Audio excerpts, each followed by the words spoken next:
റിച്ചു അമ്മ പറയട്ടെ ഇൻട്രോ. അമ്മ ഫസ്റ്റ് പറയാം.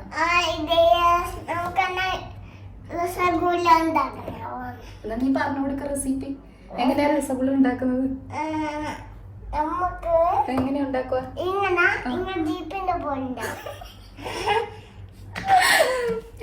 അപ്പോൾ നമ്മുടെ ഇന്നത്തെ സ്പെഷ്യൽ എന്ന് പറയുന്നത് ദീപാവലി സ്പെഷ്യൽ ആയിട്ടുള്ള നല്ല അടിപൊളി സ്പോഞ്ചി രസഗുളയാണ് കേട്ടോ. ഇത് ശരിക്കും നല്ല കോസ്റ്റ്ലി ആണ് ബേക്കറിയിലൊക്കെ വാങ്ങിക്കുന്നതാണെങ്കിൽ. അപ്പോൾ ശരിക്കും ഇത് ഇൻഗ്രീഡിയൻസ് കുറവാണ്, പക്ഷെ നമ്മൾ കുറച്ച് കാര്യങ്ങൾ ശ്രദ്ധിച്ചു കഴിഞ്ഞാൽ നമുക്ക് നല്ല സിമ്പിളായിട്ട് ശരിക്കും നമ്മൾ പുറത്തുനിന്ന് വാങ്ങിക്കുന്നില്ലേ അതേ ടെക്സ്ചറിൽ തന്നെ തയ്യാറാക്കി എടുക്കാം കേട്ടോ. നല്ല സ്വീറ്റാണ് ശരിക്കും.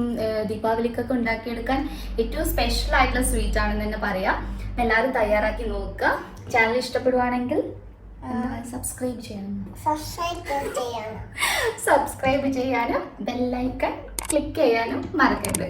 അപ്പോൾ നമുക്ക് വേഗം തന്നെ ഇതെങ്ങനെയാണ് തയ്യാറാക്കി എടുക്കുന്നതെന്നുള്ളത് നോക്കാം. രസഗുള തയ്യാറാക്കി എടുക്കുന്നതിനായിട്ട് നമ്മൾ ആദ്യം തന്നെ ഒരു പാത്രത്തിനകത്തോട്ടേക്ക് ഫുൾ ക്രീമായിട്ടുള്ള 1 ലിറ്റർ പാലാണ് എടുത്തിട്ടുള്ളത്. ഇനി ഈ പാല് നമ്മളൊന്ന് തിളപ്പിച്ചെടുക്കണം.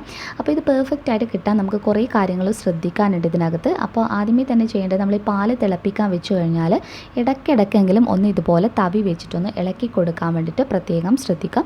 പാല് നന്നായിട്ടൊന്ന് തിളച്ച് വരുന്ന സമയത്ത് ഒരു മീഡിയം ഫ്ലെയിമിനകത്തോട്ടേക്ക് മാറ്റിയിട്ട് പിന്നീട് നമുക്ക് ഇതിനകത്തോട്ടേക്ക് ചെറുനാരങ്ങയുടെ നീരോ അല്ലെങ്കിൽ വിനെഗറോ ചേർത്ത് കൊടുക്കാവുന്നതാണ്. അപ്പോൾ ചെറുനാരങ്ങയുടെ നീര് ഞാനിപ്പോൾ 2 ചെറുനാരങ്ങയുടെ ജ്യൂസ് എടുത്ത് വെച്ചിട്ടുള്ളതാണ് കേട്ടോ. അതിപ്പോൾ എത്ര ക്വാണ്ടിറ്റിയിലാണോ തയ്യാറാക്കി എടുക്കുന്നത് അതിനനുസരിച്ചിട്ട് അളവിൽ മാറ്റം വരുത്തുക. പിന്നെ ശ്രദ്ധിക്കാനുള്ള ഒരു കാര്യം, ഒരുമിച്ചിട്ട് നമ്മൾ ഒരിക്കലും ചെറുനാരങ്ങയുടെ നീര് ആണെങ്കിലും വിനെഗർ ആണെങ്കിലും ഒരുമിച്ച് ചേർത്ത് കൊടുക്കരുത്. കുറച്ചായിട്ട് ചേർത്ത് കൊടുത്തിട്ട് തവി വെച്ചിട്ട് ഒന്ന് ഇളക്കി കൊടുത്തിട്ട് പാലൊന്ന് പിരിച്ചെടുക്കുകയാണ് വേണ്ടത്. നമ്മൾ പനീർ തയ്യാറാക്കി എടുക്കുന്നില്ല, പനീറാണ് നമ്മൾ ഇതിന് വേണ്ടിയിട്ട് ശരിക്കും ചെയ്തെടുക്കുന്നത്. അപ്പോൾ നന്നായിട്ട് പാല് പിരിഞ്ഞ് റെഡിയായി കിട്ടണം. വെള്ളം ശരിക്കും ഇതിനകത്ത് സെപ്പറേറ്റ് ആയിട്ട് ആ ഒരു പനീർ മാത്രം സെപ്പറേറ്റ് ആയി വരുന്ന രീതിയിൽ. പിന്നീട് നമ്മളൊരു പാത്രത്തിൻ്റെ മുകൾ ഭാഗത്തായിട്ട് അരിപ്പ വെച്ച് അതിനകത്തോട്ടേക്ക് തുണി വെച്ചതിന് ശേഷം കോട്ടൻ്റെ തുണി വെച്ചിട്ട് മുഴുവനായിട്ട് ഇതിനകത്തോട്ടേക്ക് ചേർത്ത് കൊടുക്കുക. പിന്നീട് 1 കപ്പ് നല്ല തണുത്ത വെള്ളം ഇതിൻ്റെ മുകളിലോട്ടൊക്കെ ഒഴിച്ചു കൊടുക്കുക. ഞാനത് വീഡിയോ എടുക്കാൻ വിട്ടുപോയതാണ്. നല്ല തണുത്ത വെള്ളം ഒഴിക്കുമ്പോഴാണ് ആ ചെറുനാരങ്ങയുടെയൊക്കെ ആ ഒരു ടേസ്റ്റൊക്കെ ഇതിനകത്തു നിന്നൊന്ന് മാറിക്കിട്ടുക. എന്നിട്ട് നമ്മളിത് എവിടെയെങ്കിലും ഒന്ന് ജസ്റ്റ് ഒന്ന് തൂക്കിയിടുക. ഒന്ന് നന്നായിട്ട് ഒന്ന് ജസ്റ്റ് ഒന്ന് പിഴിഞ്ഞതിന് ശേഷം ഒന്ന് തൂക്കിയിടുക. അതായത് ഇതിനകത്ത് വെള്ളത്തിൻ്റെ കണ്ടൻറ്റ് ഒട്ടും തന്നെ പാടില്ല. ഇതൊക്കെ ഇതിനകത്ത് പ്രധാനമായിട്ട് ശ്രദ്ധിക്കേണ്ട കാര്യമാണ്. വെള്ളത്തിൻ്റെ കണ്ടൻറ്റ് ഒട്ടും പാടില്ല. 1 മണിക്കൂറെങ്കിലും ഇതുപോലെ ഒന്ന് തൂക്കിയിടാൻ വേണ്ടിയിട്ട് പ്രത്യേകം ശ്രദ്ധിക്കുക. ഇനി ഈ കിട്ടിയ വെള്ളം ഉണ്ടല്ലോ അത് നമുക്ക് ചപ്പാത്തി കുഴക്കുന്നതിനും അതല്ലെങ്കിൽ നമ്മൾ എന്തെങ്കിലും കറിയൊക്കെ തയ്യാറാക്കി എടുക്കുമ്പോൾ കുറുമയൊക്കെ റെഡിയാക്കി എടുക്കുമ്പോൾ ഒക്കെ ഇത് അതിനകത്ത് ഉപയോഗിക്കാവുന്നതാണ്. ഇനി നമ്മൾ ചെയ്യേണ്ടത് ഇപ്പം ജസ്റ്റ് ഇത് 1 മണിക്കൂർ കഴിഞ്ഞതിന് ശേഷമുള്ളതാണ് കേട്ടോ. നമ്മളെപ്പോഴും കൈ വെച്ചിട്ടൊന്ന് ടച്ച് ചെയ്ത് നോക്കുക. വെള്ളത്തിൻ്റെ നനവൊന്നും തന്നെ ഒട്ടും തന്നെ പാടില്ല. നല്ല ഡ്രൈ ആയിട്ട് വന്നിട്ടുണ്ടാകണം. ഇതിപ്പോൾ നല്ലതുപോലെ കണ്ടില്ലേ, ശരിക്കും വെള്ളമൊക്കെ വാർന്നു പോയി ശരിക്കും കംപ്ലീറ്റ് ആയിട്ട് റെഡിയായി കിട്ടിയിട്ടുണ്ട്. ഇനി നമ്മൾ ചെയ്യേണ്ടത് ഇതൊരു പാത്രത്തിനകത്തോട്ടേക്ക് ചേർത്ത് കൊടുത്തിട്ട് കൈ വെച്ചിട്ട് നല്ല സോഫ്റ്റായിട്ട് വേണം നമ്മളെപ്പോഴും ഇതിൻ്റെ ഒരു കുഴച്ചെടുക്കാൻ വേണ്ടിയിട്ട്. അപ്പോൾ നമ്മുടെ കൈയുടെ ഈ ഒരു ഭാഗം കണ്ടു, ആ ഒരു ഭാഗം വെച്ചിട്ട് പതുക്കെ വേണം നമ്മൾ പ്രസ് ചെയ്തിട്ട് ഇതുപോലെ ചെയ്തെടുക്കാൻ. നമ്മളിങ്ങനെ ചെയ്യുന്നത് ഇതിനകത്ത് ഇങ്ങനെ തരി പോലെയുള്ളത് കംപ്ലീറ്റ് ആയിട്ട് പോയിട്ട് ഇത് ശരിക്കും നല്ല സോഫ്റ്റായിട്ട് വരണം. എത്രത്തോളം സോഫ്റ്റായിട്ട് ചെയ്യാൻ കഴിയുമോ അത്രയും സോഫ്റ്റായിട്ട് ചെയ്തെടുക്കണം. ഈ ഒരു സ്റ്റെപ്പ് നമ്മൾ കറക്റ്റ് ചെയ്തില്ല എന്നാണെങ്കിൽ നമ്മൾ രസഗുള തയ്യാറാക്കി എടുക്കുന്ന സമയത്ത് ഇത് കംപ്ലീറ്റ് ആയിട്ട് അങ്ങ് ഡ്രൈ ആയിട്ട് ഇങ്ങനെ ക്രാക്ക് വീണതുപോലെ പൊട്ടി പോയതുപോലെയാണ് നമുക്ക് കിട്ടുക. അപ്പം ഞാനിത് നിങ്ങൾക്ക് എങ്ങനെയാണോ കൈ വെച്ചിട്ട് ചെയ്യാൻ സൗകര്യം അതിനനുസരിച്ച് ചെയ്തെടുത്താൽ മതി കേട്ടോ.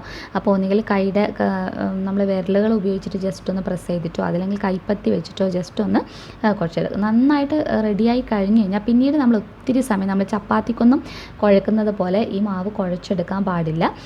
നമ്മൾ ഒത്തിരി സമയമൊക്കെ അങ്ങ് കുഴച്ച് കഴിഞ്ഞാൽ ഇത് നമുക്ക് ശരിയായ രീതിയിൽ റെഡിയായി കിട്ടില്ല. ഇതിപ്പോൾ നല്ലതുപോലെ ആ തരികളൊക്കെ പോയിട്ട് കംപ്ലീറ്റ് ആയിട്ട് നല്ല പാകത്തിന് റെഡിയായി കിട്ടിയിട്ടുണ്ട്. ഇനി നമ്മൾ 2 കൈക്കുള്ളിലായിട്ട് ഇതുപോലെ വെച്ച് കൊടുത്തിട്ട് ഒന്ന് റോൾ ചെയ്യുക.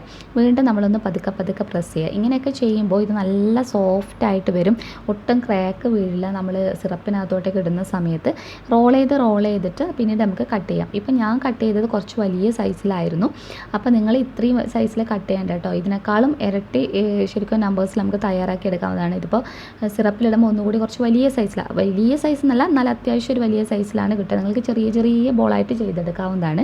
ഇനി നമ്മൾ കൈവില്ല് വെച്ചിട്ട് ഓരോ റോളായിട്ട് ഉള്ളിലോട്ടേക്ക് ഇതുപോലെ ഒന്ന് പ്രസ് ചെയ്ത് കൊടുക്കണം.